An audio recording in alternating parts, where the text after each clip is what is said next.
Hey everybody, and welcome to my condo, and welcome back to Crochet Impossible. This is the start of kind of what I call like the Christmas rush time, where I have a lot of projects to finish and I have a lot of gifts to make for friends, and I figured, hey, why not make videos out of them? Today we are going to be making the amazing Basketweave scarf, and this is a super easy mode project. It's really fun, and a lot of the steps that are in this project we've already covered before in other videos. So you're going to be able to finish this relatively quickly. It doesn't take a very long time, and that's what I really like about it. Super simple, looks really pretty, and you have a finished product in, a couple of hours of crocheting. What you will need is some yarn. Now I'm using this BERNAT Super Value yarn. The reason why is because it was on sale. Also because it's a medium yarn and that's what they suggest. And it is dark gray. This is a request from a friend who wanted a scarf and he wanted it to be a little bit of a darker color. So I'm using that. I have another skein. So figure out how much you want the lengthwise and then figure out how many skeins you want. The project itself recommends about 3 to 4 skeins. Figure it out on your own. Number 2, what they want is a K-hook, or if you guys don't use that numbering, this is a 6.5mm crochet hook, so you'll need one of these as well. You will also need needles, so then you can weave the ends of your project in, scissors, and they also suggest post markers, but I don't have those, and frankly speaking, I've done the project and I don't really honestly think you need it. Just read the project and just remember where you're supposed to skip certain things and you'll be totally fine. So that's all the things that you'll need. Let's jump right into the project and let's go into the tutorial portion of this video. Hello everybody, and welcome to the tutorial part of this video. We are going to be going through the actual steps, all 9 rows of the foundation of the scarf, so then that way you guys can actually finish this project. So we're going to do this together. So a disclaimer for everybody out there, the project asks you to do chain 30. I'm actually going to be doing a chain 36. I just didn't like the width of the chain 30, so I wanted a little bit more kind of room so then I can kind of have like a wider scarf. And I will show you the differences between the two. I have an example of chain 30 kind of beside me here. So once we're done kind of like the first 2 rows of the project, I will lay my chain 36 here and I'll put my 30 and you'll see kind of like the differences between the actual lengths itself. So anyways, let's start. We need to start off by chaining 36. Round 1. So round 1, they want you to double crochet in the second stitch from row. So 1, 2, right here. And so let's do that right now. So double crochet, So yarn over, go into the loop, pull out. So there's 3, 1 more, yarn over, pull through 2, yarn over, pull through the last 2. There's your double crochet. If you're doing what I'm doing and adding extra, you will have 35 in total of these double crochets. If you're following the original pattern, you will have 29. So let's meet you at the end of 35.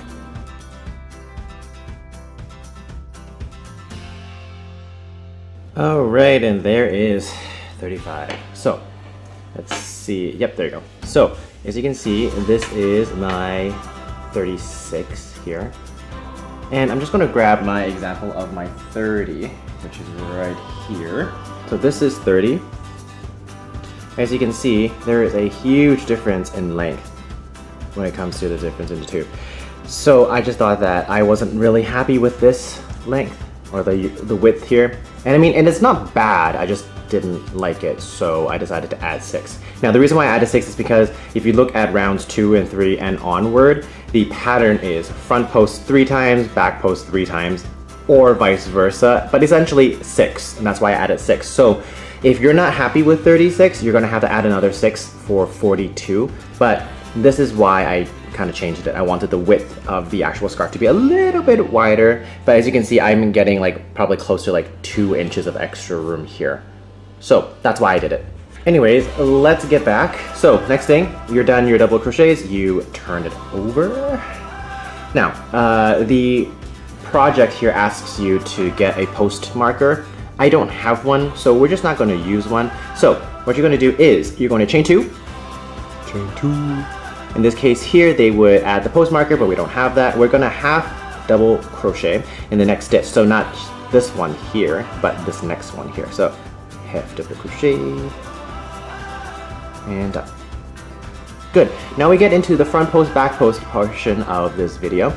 We have done these before. We have done them in the previous video with the sand dollar crochet pillow. So those of you who have watched that should know how to do this, but if you don't, that's okay. I will show you how to do this. So the second round asks you to front post double crochet 3 times in the double crochet. So what you're gonna do is you're gonna yarn over, okay? Then you're gonna find this post here, which is the 3rd post, and you're going to put your hook needle behind and then back out again like this, so that the post is in front.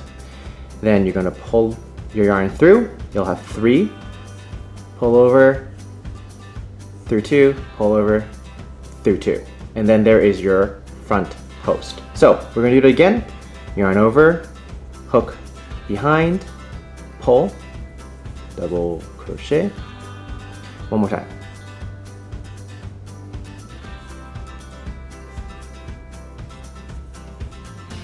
And there you go. Those are your 3 front posts right there. They just stick out like that. The next 3 are gonna be back posts. So you're gonna yarn over, but this time you're gonna go to the back of your project and you're going to go through. So you're gonna go through here and you're gonna go through the back like that. You're gonna pull through your yarn.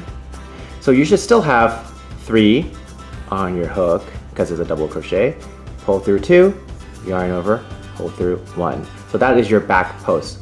If you can see, there you go. These front posts are in front, and this back post is behind that row. So we're gonna do 2 more. So, yarn over, go to the back. I like to actually pull my project this way, so then that way it's easier to deal with. So then I can kind of get access. And also I use my thumb to kind of push it. So yarn over, and then you pull through like this. You have 3, yarn over, through 2, yarn over, through 2. All right, one last time. So yarn over, and behind your project, go through and around the post, yarn over, double crochet, yarn over, double crochet. So if you can see this right now, there's a big difference, right? These are the 3 fronts, these are the 3 backs. So once you've done that, that is 1 time through. You need to do it, if you're doing the actual project, 3 more times. I'm going to do it 4 more times. So let's get that done and let's reconvene.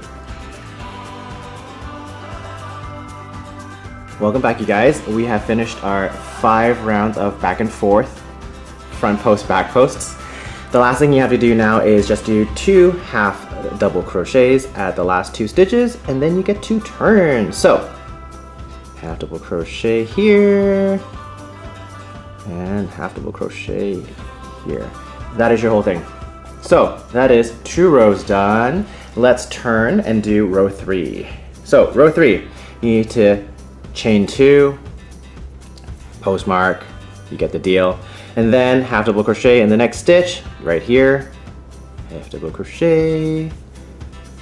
And then what you need to do is, you will need to then go through and front post next 3, back post next 3. So in this case here, if you look at this here, these here are your front posts, but they were your back posts before. So be careful when you're reading the instructions. That's what they mean. So these were back posts in round 2. They have now become the front posts. So what you're doing is you're just front posting here. So I think they just added in too many kind of like explanations for stuff, but that's what it means. So just front post. So you have 1, 2,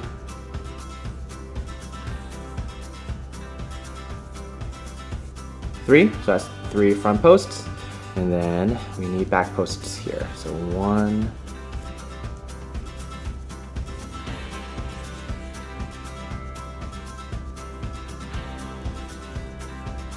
and 3. So as you can see, you're kind of building out. So this front post, you can see that's kind of just one thing. And this back post kind of looks pretty nice. I do like the fact that the thing goes like kind of in front of it, but that's kind of what it looks like right now. So let's continue on and let's get to the end. And last half double crochet. Woot woot. So that is the first section done. That's what it looks like. I think it looks pretty cool.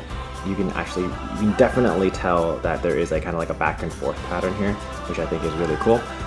All right, so that is the kind of, I guess, the first 3 rows, the foundation done. Let's deal with sections 1 and sections 2. If you read through it really quickly, sections 1 and sections 2 are pretty similar, right? You're still going to be doing the chain 2 at the very beginning, half double crochet in the next stitch. Then you're going to back post or front post however many times, get to the end, 2 half double crochets. But essentially what you're doing is this. So let's start round 4. So you chain 2, 1, 2, you half double crochet in the next stitch, which is right here. Oops, that's a single. So half double crochet, there you go. Now, as you can see here, normally, like what we've been doing is we've been building on this front post.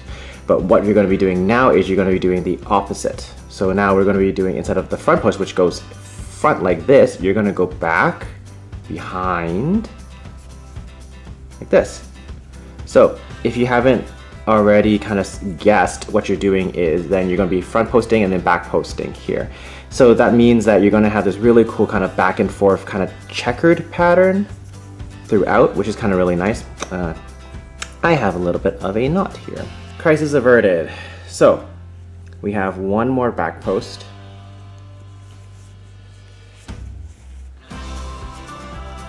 So essentially you're going to have 3 front posts and then 3 back, so you're just going to go back and forth. So obviously what you're going to be doing now is you're going to be front posting these 3 and then kind of doing the opposite. So what I'm going to be doing is I'm actually going to finish rounds 4, 5, and 6, and then I'll show you what it looks like. And you guys should be able to finish the rest of it and it will not be too difficult. So I'll see you guys once I'm done rows 4, 5, and 6 so you guys can have a comparison about what it looks like. But that might take a really long time. So what's great is a video magic. All I have to do is do this. Ooh. Alright you guys, so this is 4, 5, 6 done. And what I really like about this is, like, you see you have this kind of like the front posts here and then the back posts there, and the back posts actually look like the stripes are going this way, horizontal, versus these ones going vertical. So it looks really, really cool. And what's great is if you flip it to the other side, it does the opposite. So if you can see here, that's the opposite. It looks really, really nice. And this was just, you know, a couple of different types of stitches, not super hard stitches, and you get a really cool product. Finish 7, 8, 9, and you can probably already guess you're going to be front posting 3 here, back posting 3 here. So then you kind of keep on with that kind of pattern. Once you're done this, then you will go back and repeat 4, 5, 6, 7, 8, 9, however many times until you get the desired length. I'm going to do that right now, and when we come back, we are going to do the fringe together, so then we can have some nice fringy stuff in the end. And I have an idea for that, and we'll have to see if it looks good or not. But for now, good luck. I will see you guys when you guys have finished your scarf. So I did something a little bit different this time, in which I kind of went through the first 6 steps with you, just so that you can have a better understanding of how it's supposed to look and what you're supposed to do. There were a couple of small things here and there in the actual project itself that just, if you were to read too much into it, it would be a little bit confusing, but it's actually really easy once you kind of understand what you're supposed to kind of create. So I hope that helped a lot. Let's finish this project, figure out the length, and then let's come back and add the fringe.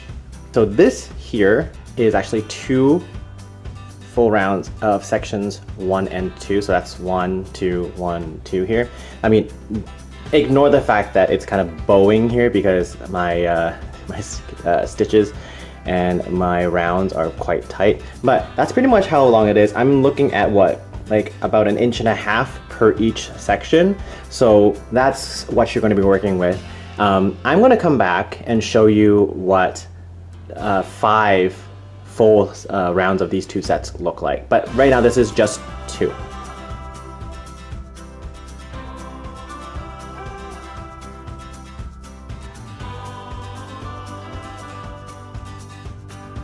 I am happy with my 21 rounds. This actually comes out to 68 inches, for me anyways. It might be a little bit longer for you depending on how tight your knots are, but I am happy with this length. I am now going to start on the fringe. So let's get cutting and then I'll meet you back here when I do the fringe. Welcome back to the table. As you can see in the right hand side here, I have already done an example, but I am going to be braiding this fringe. I decided to use 2 pieces of yarn in each loop so that I have 4 in total. Now, braiding requires you to have multiples of 3, so what you're going to be doing is you're going to be using 1, 2, 3 groupings of your fringe, and what you're going to be doing is you're going to be grabbing actually the top 2 of each one, so then you're going to have 1 braid on the front and 1 braid in the back. So I don't know if that is actually going to look really good, but I thought, hey, you know what? It's a free gift, so if I finish it and he doesn't like it, well then he's a terrible friend. Alright, so we're going to grab 2 pieces from each, and if there's 2 that faces in your direction, that's great. So those are my 2 pieces each, that's 6 in total. I am going to be braiding, I think, maybe 8 times or something. But I don't know. It's pretty much kind of just go with the flow and just be like, hey, it looks good or not. But you know, we'll see. Yeah, there you go. I think that looks good enough. So I am going to tie that now. Oh, I hope that's everything.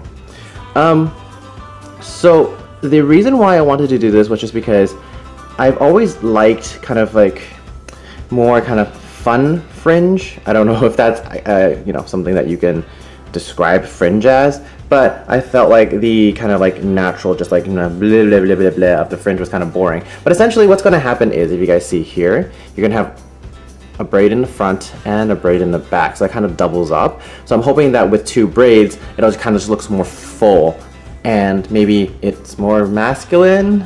I don't know. I'm going to finish the fringe off and then we'll reconvene. Hey everybody, I am back. So this is what it looks like when it is all finished. So as you can see, you can have like, you know, 2 on each end like that. So I thought that that would kind of just look a little bit better, but it doesn't look better unless you put it on. So let's put it on and let's see what the results look. So it's the scarf and I have it on. As you can see, it's a little bit bunchy, but that was kind of the plan for me. I really do like the thing that I've done with the fringe. I think this looks a lot more nice, looks a lot more composed and stuff. But if you guys don't like kind of like the bulkiness of this, stick with the 30 instead of the 36 chain that I did. Also, if you guys want a little bit longer, I would suggest maybe even doing 1 more row. But I think this is nice enough for what I want as a gift for my friend. So anyways, hope you guys enjoyed this video. I will see you guys next time on Crochet Impossible.